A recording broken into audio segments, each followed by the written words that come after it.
Thinking about the next 100 years is helpful because it helps you avoid all the noise, confusion, and sound and fury. Everyone wants to wave smoke and mirrors in front of you and make you juggle razor blades to shock and awe you. Everyone will try to scare you all the time. They'll say things like, that is not safe and this is not safe, and they want your Bitcoin. What I mean is that your family will be very rich if you hide the most valuable thing in the world for 100 years. Listen, everyone knows that Michael Saylor is a Bitcoin maximalist, but what he's going to talk about, and because of this, you should pay attention because XRP is limited, just like Bitcoin. And once enough people have it, the price will go up so dramatically that it will be really hard to get large amounts of XRP in the future. That's why I'm making today's movie and sharing some words from Michael Saylor. What he says about Bitcoin applies to XRP, and I think that will always be the case. Also, I think this is a once-in-a-lifetime chance, so make sure you hit the like button so that everyone in the XRP army can see it. An acre of land in Miami Beach cost about $10,000, 0 cents 10 years ago. Now it will cost around $20 million, 0 cents, which means the price has gone up. Compared to a fixed yardstick, the value and supply of the US dollar are going up by 7% a year for 100 years. If you do the math, it's the weak current that makes that coin strong. The world's main currency is going up in value and supply by 7% over 100 years.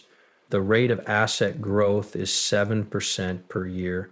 That's how you go from $10,000, 0 cents for every acre to $10 million, 0 cents for every acre. Weak currencies in the developing world are rising at a rate of 14% per year unless they're being badly managed, in which case they're rising at a rate of 21% per year. But let me tell you the truth. If you start with $1 million and keep it in dollars that are being given out and rising at a rate of 7% per year, your value will be worth 1,000,000 times more.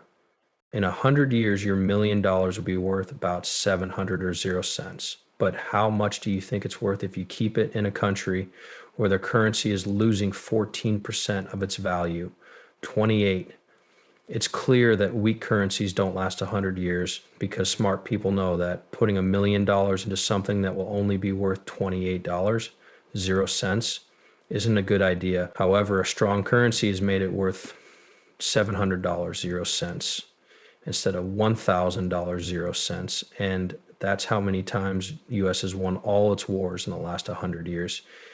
I don't think it's that important to ask what will happen to the euro, the yuan, and the dollar in the next 100 years because they are all used by different countries. What matters is whether we have three options. If you keep your money in the world's best currency and lose 7% a year, or if you give it to someone else, you'll be cut in half every 10 years. If you put your money in a weak currency, it will be cut in half every 3 or 4 years, going from $1 million to $700,000. If you don't do this, your money will only be worth $1,028,000.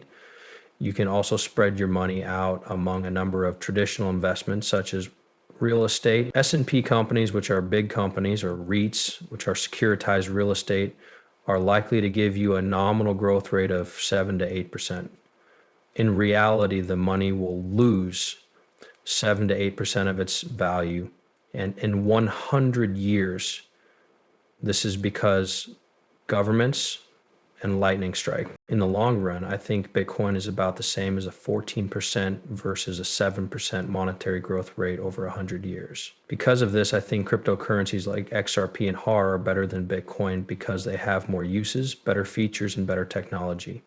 Overall, Michael Saylor is all in on Bitcoin. He will always say that his main goal is to get people to buy Bitcoin, which is what his model is all about. But let's take a moment to think about Bitcoin. It's a great form of digital money, and it was a great first cryptocurrency that a lot of people used.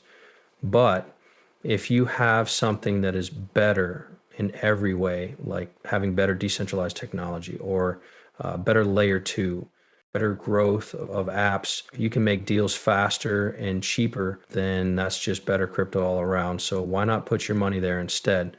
I think the answer is pretty clear. I really do buy Bitcoin. I've been putting money into it by averaging the cost of each dollar for a while now, but I definitely put XRP and hair ahead of it because I know those coins are better overall.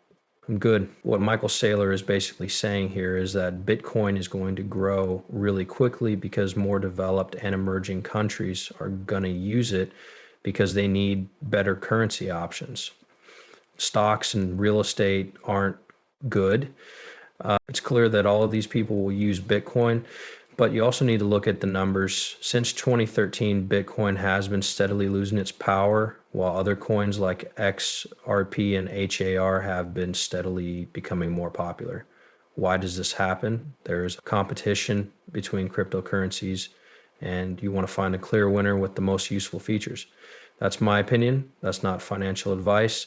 My main point is that Bitcoin could go up 5 times and those other cryptocurrencies could go up 100 times or even more, as we saw with the price change of XRP versus Bitcoin in November. I also think XRP is about to catch up. Again, that being said, Michael Saylor has some more important things to say than what I told you. So let's begin. Between 14 and 7% is how much your $1 million grows to become $1, $2 billion. At 14%, your $1 million is worth $1 billion. At 7%, your $1 million stays $1 million. Do you really want to double your money 10 times in a row? That's 14 to 7. There will be a lot of noise and confusion about Bitcoin's 40-50% growth in the next few years. And I can think of a dozen reasons why it will keep growing by more than 14% over the next 10 years or so. But you're the reason why it makes sense to think about the next 100 years. Thinking about 3 generations makes things clear and helps you avoid all the noise, confusion, and sound and fury. Everyone wants to wave smoke and mirrors in your face and make you juggle razor blades and shock and amaze you to get your money. It would be like telling the royal family of the UK that there's a pandemic in London, but not on this island in the middle of the Atlantic, acres in the middle of the Atlantic Ocean, in return for land in the middle of London. Would you trade Buckingham Palace and Chelsea if you were scared? If you did, you'd find out after the pandemic that what you own is worthless and that you gave up the middle of London, which was worth $100 billion, 0 cents. That's why everyone will always try to scare you. They'll lie to you and say things like, oh no, this is not safe. That's not safe. They want your Bitcoin. They might not even know they're trying to get it from you, but they do want to be important.